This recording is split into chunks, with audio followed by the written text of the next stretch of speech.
जो मैं यहाँ करना चाहूँगा, जो एक बात जो सबको पता होनी चाहिए, जो एक बात जो सारे दिल पे लिखी होनी चाहिए, वो ये कि गाबा के पापा जो है ना, वो ट्रेविस हेड है। यार वो बंदा पता नहीं क्या खाता है इंडिया के खिलाफ, कि कभी भी जो है ना वो निराश नहीं करता। यस, पहले टेस्ट में नहीं चला था, लेकिन दूसरे टेस्ट में भी सेंचुरी की एडिलेड में।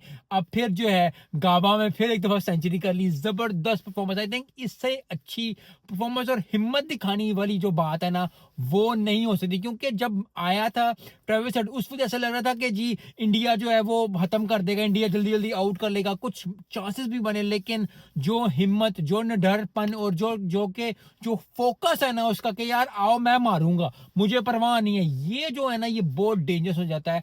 कुछ प्लेयर्स ऐसे होते हैं दुनिया के अंदर जो करते हैं, लेकिन ट्रेविस हेड को बहुत मुबारक को 152 स्कोर किया, 150 का डाला यार, तो क्या और बात रह जाती है करने वाली, सोचने वाली, देखने वाली, होने वाली। अभी